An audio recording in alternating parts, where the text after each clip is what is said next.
Happy Wednesday, everybody. Welcome back to our Rockies series here on Out of the Park Baseball 22. It is close to the trade deadline. You can see it is Friday, July 28th. Your Rockies 46 and 53. Coming out of the All-Star break, we have gone, what would this be, 5 and 3? Yes, 5 and 3. We started off with a sweep of the San Francisco Giants, and then we split with the Padres, and we have lost this first game here to the Giants in this next series. I just wanted to see maybe if the team could do anything coming out of the break. I mean, they've, 5 and 3 is not terrible, but we're 10 games out of a wild card spot, 13 games out of the division. I don't think a playoff run is going to happen this year. I think it's out of the cards, so I think we kind of have to look forward to 2024 and beyond. Looking here, there are some positives. The main one, if we go to front office and staff roles, our staff cohesion is happy, which is good. I don't think I've ever seen it be happy before, so it seems like the guys are getting together pretty well. Player relationships are pretty much all good for the most part. There's a few averages in there, but that's a positive. If we take a look at the team chemistry, Christian Vasquez runs the clubhouse. He's a true captain for the guys on the team, and it's certainly showing in how great the clubhouse is running. I can't hear enough about how smoothly it's going, and I don't think I've ever seen that bench coach report before in this series. So that's good. I think we figured out the coaching issues, and so that's something that we can take away. That's a positive. I guess the biggest thing that's happened since the last time we saw each other is that Rhys Hoskins will be out for 4 weeks. He broke his collarbone, so we called up one of our initial top prospects coming into the save, Michael Toglia, who is not having the best year in AAA. In fact, he really hasn't done super well at all, but he's got some power, and this team needs power, so we'll see maybe if that translates a little bit. Regardless, I'm not expecting too much. Let's get into some of the comments, though. It is deadline season. I asked the assistant general managers of the YouTube community what we should do. So let's just go through some comments here. I think it would be worth considering trading Merrifield. It seems like a foregone conclusion that he'll be too expensive to bring back, and you're on the outside looking in at the wild card race. When you showed the upcoming free agents, it seemed like outfield is going to be weak, so worth trying to find one at the deadline maybe. Also noticed Miguel Sano is an upcoming free agent. If Devers is too expensive, I wonder how much Sano is looking for, how he's done during the save. So let's take a look at those couple things first. As I said, Whit Merrifield has had a very, very good season for us. He's done exactly what I wanted him to do. Unfortunately, the rest of the team did not do what I was hoping for them to do. So I think it would make sense to trade with Merrifield. He said he did want to come back, but once again, if we do go to offer him a contract extension, we could get him off of this number, but I still don't feel like paying a 34-year-old outfielder that kind of money. I don't think that's the best allocation of our resources. And I do think that exploring a trade for Whit Merrifield would be a good option. He's going to get paid like he deserves, but he's not going to get paid by us. Some other team can pay him. So that is definitely something that we can take a look at. Also, he did bring up Miguel Sano. So if we go to upcoming free agents, and we'll take a look here at Miguel Sano. There he is. So currently right now he's a member of the Milwaukee Brewers. They got him in a trade. I'd like to see what trade this was. So Milwaukee traded Jake Hunter, Victor Castaneda, and Darian Miller, and they got Miguel Sano in return. Sano, so far in the save, he did really well in 2021. He had 56 home runs. He had a 922 OPS. He was basically a 5-win player. Last year, he took a little bit of a step back. He only hit 39 homers. He had an OPS of exactly 800. He was a 3-win player, a 110 WRC+. Plus, this year has been his worst year so far of the save, and he is fragile. He's making $14 million this year, low loyalty and intelligence, so I don't think he would cost as much as Devers, but I don't know. We'll see. We'll take a look, certainly. I haven't been commenting much because I often watch a bit later, but I want to let you know how much I'm enjoying this series. Thank you. I think right now your veterans are being wasted. That's a good way to put it. While you're going through this rebuild, it is unfortunate, but tell the truth. They are the veterans that we have on this team right now, guys like Merrifield, and all the other veterans, they are kind of being wasted, which is unfortunate. Maybe it's time to flip one or two over to competing teams and build a little more prospect capital. Knebel seems like a perfect trade chip. Every win now team could use a guy like him down the stretch. Our owner does want us to extend Corey Knebel. I don't really feel like extending Corey Knebel for $10 million a season. I'd rather extend a guy like Jordan Hicks for like $7-8 million a season. I don't even know if I'm going to do that. I probably will, but I can't say for certain what I'm going to do or what I'm not going to do at this point. But I do think that even if we trade Knable, our owner seems to be happy with everything else that we've done recently, so I don't think that would be the nail in our coffin. So I think that's something that we could explore too. I imagine Knable as a 65 grade reliever who's done pretty well this season, considering he's pitching in Colorado sometimes. I think that this is a guy that teams would be interested in. Comment number 3, I like the idea of trading for Devers at the deadline. The pitchers you have to give up are expiring anyway, and the way the first half went, I think it's worth shaking things up and patching together the pitching rotation with a better lineup for the last half of the year and securing an elite player for years to come without needing to compete in the free agent market. And that is true. We're going to get into some other comments I know about this, but McCullers, he is kind of, this is it. This is his last season with us, and I don't really think that I want to extend him. He has pitched better recently, but if you take a look, he's looking for a 5-year deal at $20 million, which is fair. But once again, I don't want to be the team that gives him that. And I'm sure his demands are going to go up when teams are bidding for his services. So I think this is another guy that would make sense to trade. I mean, we take a look here at the salary board. McCullers, I think it makes sense to trade. I think it does make sense to trade Blackmon to a contending team that has a chance at a World Series to just maybe give him one final shot, because I honestly don't know if he's going to continue playing after this season. He is 37 years old. He just turned 37 at the start of the month. This is definitely not the best year of his career. He's definitely taken a big step back. I mean, at least the past couple of years, he was an above average offensive contributor. He hasn't been that this year. He's been a negative value player, even just playing DH. So I think it would make sense to explore a trade for Blackmon. Talked about Knable, Merrifield. Hicks is a guy, if the value's there, we'll consider it, but I wouldn't be against locking him up. And that's that. Tommy Edman, another guy, maybe we look to trade. I mean, there's some names here that I would look to trade, but yeah, certainly we're going to be exploring some trades. I think it's the easiest way to put it. Kemp Alderman has some pitching ratings as well. I've been trying to develop him as a starter. So this was one of the guys, if we go to our short list here for the draft, Kemp Alderman was one of the guys we got in the recent draft. We take a look at his ratings. You can see that this is how he is in my save. So it seems like he has pretty solid stuff, but the movement and control, at least according to my head scout, aren't super great, but it seems like the pitches there seem pretty good. If his regular pitching ratings were better, it seems like he could maybe be an interesting bullpen piece, but I'm going to develop him and see if he can do anything with that power. Hopefully he can, but we'll see. We'll wait and see. I would sell at the deadline personally. Someone like McCullers should have some kind of market for a contender as a rental. In the process, try and pick up some prospects in minor league depth and hopefully save some money and time for loading up in free agency in the offseason. I definitely think Devers should be a good, reasonable pickup that'll play well in Colorado. I also think that depending on what his contract looks like and what it would take to get him at the deadline, a guy like Sano could be an interesting option to play third base and DH. I'd sell off on some of your players, Edman, McCullers, Knable, and try to get some solid pieces that can contribute for next year. Also see the offers for Bader. Might be good to get that contract off the books. I suggest trading for prospects as much as you are able. You've got a lot of veteran guys who should have some value. They haven't pushed you into a wild card spot, so dump the salary and load up on some young players. Keep up the great work. I'll try my best. Thank you. This might actually be a good point in the save for a Yankee-style reset with a team that isn't quite good enough but has a lot of pieces, including high minors talent. Maybe grab someone like a Devers that you're sure will be part of the core. Try to get upside talent for everyone else. It's hard to choose to trade for or not trade for Devers. If you trade for him, then he wouldn't be able to play for a month, which is a reason not to trade for him. But with the injury, it may be easier to get him, which is a good point. Plus, also, if the game is like other sports games, then it would be cheaper to extend them when they are injured. Personally, I would take the risk just because of the fact that if you don't have those few months that only you can sign him, he probably wouldn't sign with you. Also, I love this series. Thank you. Appreciate it.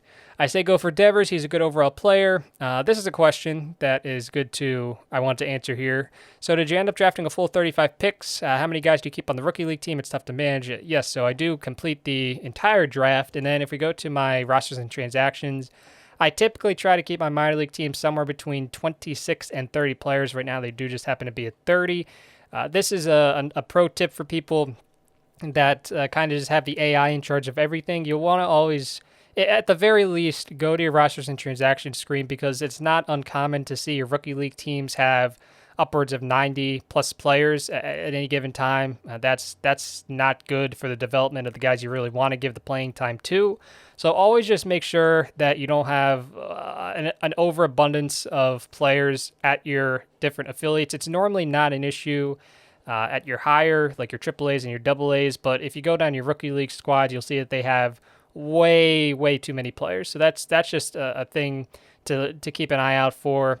Just make sure you really, in my experiences, you don't want to go over 30. And admittedly, I could probably do with maybe just 27 or 28, maybe even just 26. But I don't know. Right now I have them all at 30.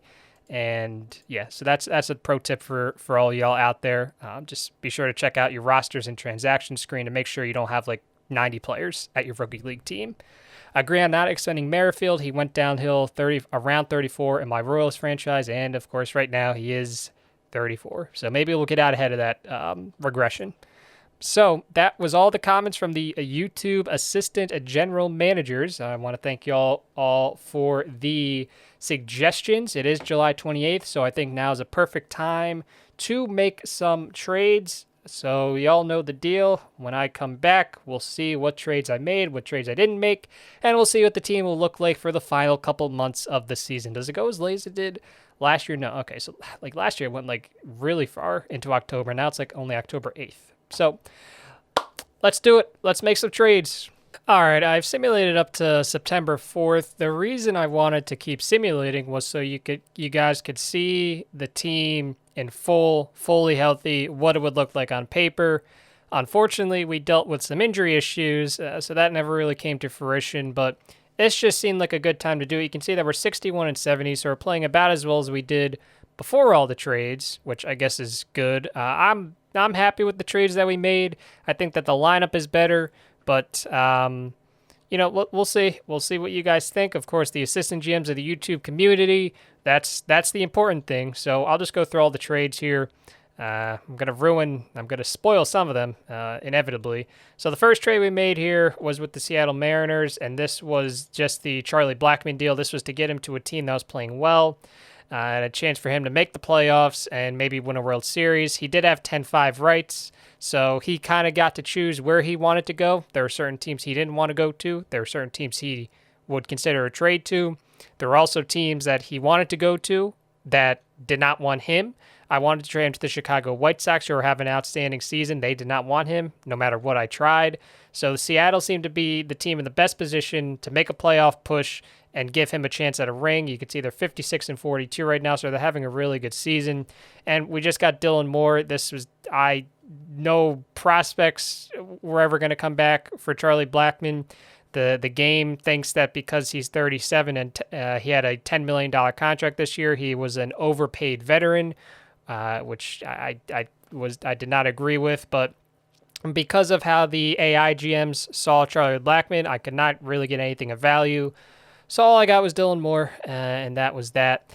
And so I will say in advance, that's probably the most boring trade out of everything here. So let's just keep that in mind. You can see that at that point we were 46 and 53. Okay, so this is the records at the time. So we were 46 and 53 when we started making all these trades, and now we are 61 and 70. So about the same pace. The Mariners were 56 and 42 at this point, and now the Mariners are 74 and 56, so they're still having a good season. They're going to make the playoffs comfortably, probably as a wild card team, but maybe they can sneak in as a division winner and avoid the play-in game. But that is that. So let's go through the rest of the trades. I think the easiest way to do this, because I know I'm going to spoil it anyway, is I'm just going to go to our team home screen. So we have a brand new leadoff hitter, and that hitter is Victor Robles, and we got him in a trade with the Washington Nationals, and in that trade, we sent over Harrison Bader, Corey Knebel, Renzo Gonzalez, Antonio Cruz, and Brian Lariga, and we got Robles and this closer Holden Powell. Well, not closer, this relief pitcher Holden Powell. Just because he sits 94 to 96, seems like he could be a pretty good middle reliever. So we are going to move him up from high A. We're going to put him up there. I guess it really doesn't matter at this point, but we'll get him up there in Double A for next year. The main piece of this, though, is Victor Robles. Defensively, he's not as good as Harrison Bader, but I figured he was pretty comparable. And the selling point was that offensively, he was going to be a lot better. So, I mean, these are Robles's batting ratings. You take a look at Harrison Bader's. It's really not a competition. And this was kind of like a change of scenery type of thing. So Harrison Bader was struggling a lot with us. You can see that Victor Robles in 23 was struggling a lot with the Washington Nationals, a 628 OPS, a 67 WRC plus. He was still a positive value player, but he was not doing very well. So I decided, hey, maybe Harrison Bader will do better in Washington. Victor Robles will do better in Colorado. And so far, that has kind of proven to be the case. He has not done as well as I thought he would have. He's only hit to a 774 OPS. I would like that to be a little higher. You can see that in 2021, it was 761, but 2022, it was 920. So I'm kind of hoping that, he doesn't have to OPS above 900, but I'd like it to be a little better. I mean, regardless, we're going to get better offensive production from him than we got from Harrison Bader, and I think we'll get probably, as I said, almost comparable defensive performances. Harrison Bader is obviously elite, but Robles isn't anything to, shake your head at. So that was the idea with that, and Robles is only 26, Bader was 29. So we get a younger center fielder of the future, a guy that we can just slot in at the top of our lineup. He has a lot of speed. He can run the bases, and that's the guy that we don't have to worry about for the foreseeable future. He was already on a contract with the Nationals. You can see that he is signed for the next 3 seasons, kind of similar to the contract we gave Bader, but they are going to retain a little bit of it. So overall, it'll be cheaper, and I think we got probably a better player overall. So that was one of the trades we made. Another trade we made was the Devers deal, and because he was injured, they just wanted Lance McCullers, and we gave them Lance McCullers for Rafael Devers. Now, I just tried to offer him an extension again. I tried to offer him an extension when we traded for him, and we tried it once, and he said, nope, not in the mood. And so I tried it again, and he said, nope, not in the mood. So that's it. A little worried that we're not going to get Rafael Devers back in the offseason, but we might just have to meet his demand if we want to keep him, because I did not trade for this guy with the intention of just letting him walk. So he just came back from injury. We got to get him signed to an extension, so hopefully we can do that. Hopefully we don't screw it up. So that was the deal. Red Sox really needed a starting pitcher. They had Drew Smiley and a couple other guys in the rotation, but they were still within striking distance of a playoff spot at the time, and it seemed like a good pitcher could kind of get them over that hump. So we gave them McCullers, and we'll see if they sign him to an extension. I don't know if they will. We'll see here if they decide to sign him to an extension. Not yet. We'll see how he's done with Boston. Look at how he's done with Boston. This is exactly what they needed. He's given them 2.15 ERA, a 1.70 FIP in 6 starts. So this is exactly what they needed for a guy in their starting rotation. So I'd say hopefully this works out for both teams. If we don't re-sign Devers, it's not going to work out, but we'll worry about that later on. We made a trade with the Chicago White Sox. This was the Tommy Edman deal. Y'all wanted me to shake things up, so we really shook things up here. We traded away Tommy Edman, Whit Merrifield, Zach Veen, and Adiel Amador to the Chicago White Sox for Nick Madrigal and Franmil Reyes. We get the power that we need in the lineup with Franmil. You can see that he's done exactly what we needed him to do in Colorado, an 863 OPS, 5 home runs in 21 games started, a 125 WRC plus. That's what we need. And he's cheap too. And we also got Nick Madrigal, who has no power to speak of, but he is really, really good at just getting on base, hitting the ball. He's really solid defensively, one of the better second basemen in the game right now. And when I say in the game, I mean in this specific game, in this save. You can see that with us, he has OPS well over 1,000, which is really exciting. I think he's going to be a stud here in Colorado. And as I said, Tommy Edman, he was a solid piece, but I think that we really need to get an upgrade at some point, and I think Madrigal is that upgrade. He's young, and we have him under team control for a little bit. So we'll take a look here. Whit Merrifield has done about as well as he did with us in Chicago so far. Tommy Edman is doing a little worse, but they also get Zach Veen, who was basically a top 50 prospect. This was tough to trade Zach Veen. I really thought that he could be, an outfielder of the future for us, but I say it all the time, you got to give up value to get value, and we had to trade away Zach Veen. We also traded away Adiel Amador, one of our initial top prospects. I didn't think that he was ever going to develop into anything useful, and especially because now that we have Adalberto Mondesi for a while, he wasn't going to see the field regardless, so this seemed like a good package to put him in. So that was a trade that we made. And then we made a few other deals. We made a deal with the Tampa Bay Rays where we traded Christian Vasquez for Cody Reed, who was a ground ball bullpen pitcher, and he has not done very well for us in the bullpen so far through 11 games. But he was a lefty, so I got another lefty for the bullpen, took a chance. But the main reason I traded Christian Vasquez was so we could get Drew Romo called up. I'll get to that in a second. Made a trade with the Pirates because by trading Blackman and Merrifield, I needed somebody to play the outfield, especially because I didn't have Zach Veen anymore. And so Andrew Benintendi was on the trading block. He seemed like a cheap option. He was on a minor league deal, I think, a minor league signing, and he was converted to a major league contract. It's only 1 year, so we don't have to re-sign him after the season. He has done very, very well, though, in Colorado so far in 25 games. 5 home runs, 17 runs batted in, a 306 average, a 959 OPS. He is doing really, really well with us there. And we traded them just a 22-year-old outfielder prospect, Francisco Palma.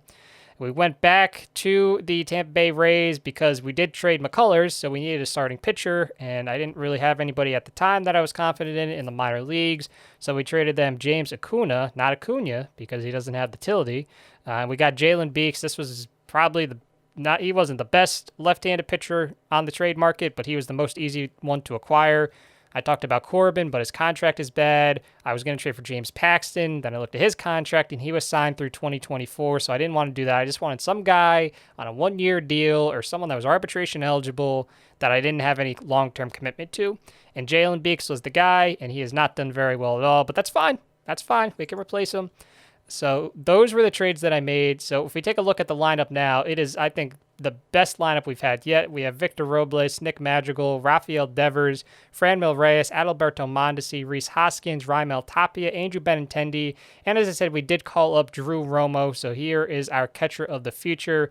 So far, he has struggled offensively, but I think that he will be our great catcher of the future just because of his catcher ability. His batting range are pretty solid for a catcher too. So I'm excited to have him, only 22 years old.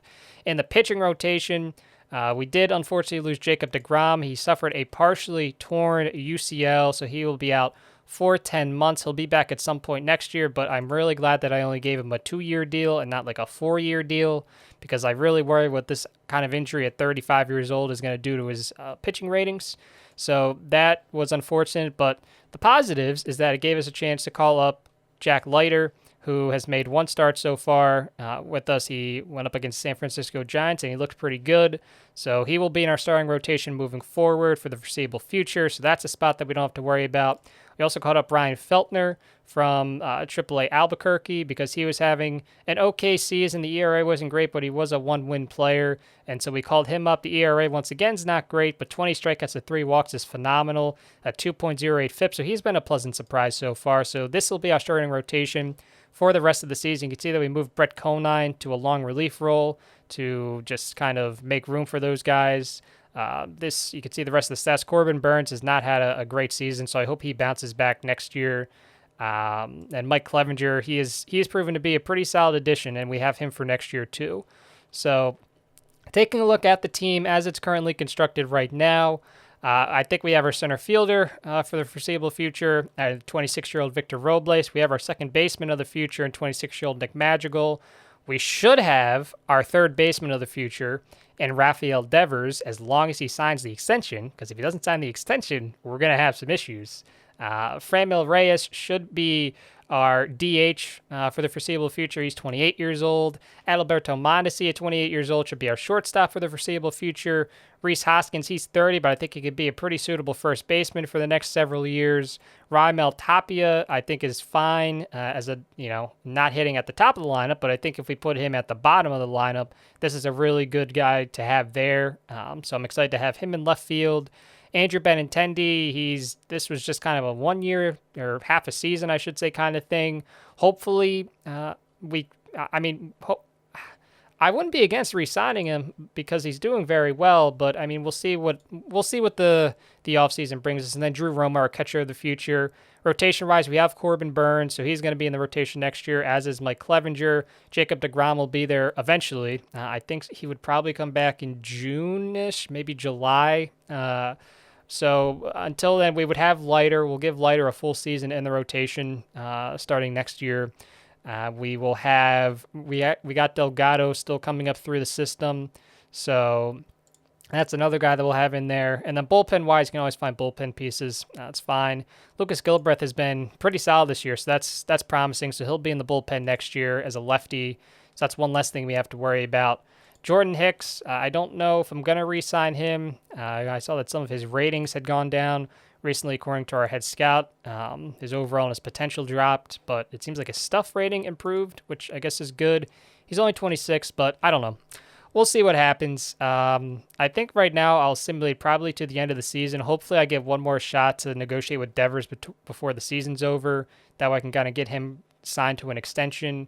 And then after that, our team is basically set. Like, our lineup is really good. I think pitching's always going to be the question mark here, but I think if we need to get a pitcher, we'll be able to do it, especially with some money coming off the books. So that was our 2023 trade deadline. Really shook things up. As I said in episode 1, I try to keep these things realistic. Is it realistic for a team to make 7 trades? Probably not. No. No. But at the end of the day, as I also said in episode 1, this is a game. It's a simulation, but it's also a game. So I try to keep it fun, and I try to just make it entertaining. So hopefully y'all can understand the moves that I made. I hope that they were entertaining for you guys, and I hope that it turns this series into something really entertaining going forward. As I said, we have a lot of really good young guys in the lineup. Pitching will be the question mark, but I'm excited to see what this team can do. I'll probably just simulate to the end of the season. We only have a month left. We'll see how this team finishes out, and that's how we'll end it. So I will simulate to October 8th, I think it is. All right, the season is over. Your Rockies finished 2023 a very disappointing 69-93. Not the season that I had envisioned coming off of a strong 2022, but that's the way baseball goes. Hopefully next year we'll have some reasons for optimism. Mike Clevenger unfortunately got injured late in the season with the torn labrum. So, I mean, he'll be back for the start of next season, but still not what you want, especially that late in the season. That's already lost. We already talked about Jacob deGrom. I guess we can take a look here. It was a very rough September, as I'm sure you can tell by the record. We lost 13 in a row at one point. We went 7-20 overall on the month, and 4 of those wins came in the first 6 days. So it was not a fun month. I can say that much. I mean, even after this 13-game losing streak, we won 2 and then we lost 5 more. So it was not very good. Overall, we went 7-20 in September, and yeah, it was not fun. Not fun at all. The offense seemed to do pretty well. We were supposed to improve our team stolen bases, and we did do that. We stole 122 of them, which was second in the National League. Adalberto Mondesi stole close to 40. He had 39. So he almost had a 20-40 season, which is pretty neat. Corbin Burns really struggled down the stretch. As you can see, he pitched to a 5.54 ERA and a 4.82 FIP. So hopefully he turns things around for next year. If we try to give an extension to Devers, he is still not in the mood, which is concerning.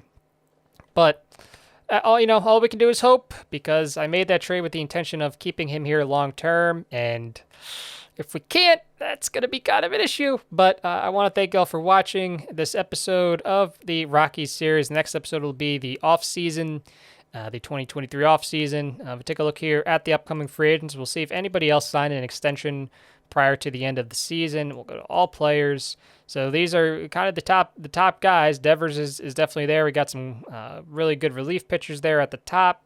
And Jordan Hicks is there too. So we have a couple guys here that are set to hit free agency if we don't give them an extension. I think Franmil Reyes is still arbitration eligible, so I don't think he would hit free agency. But this is what we're looking at. It's a good thing that we have our lineup kind of figured out, because I don't really see a ton of great options there. Be sure to let me know what y'all think of how the team is looking. Always love to see what the assistant GMs have to say. And with all that said, thank you for watching. We'll be back tomorrow with the off season. Hope y'all enjoy the rest of your days.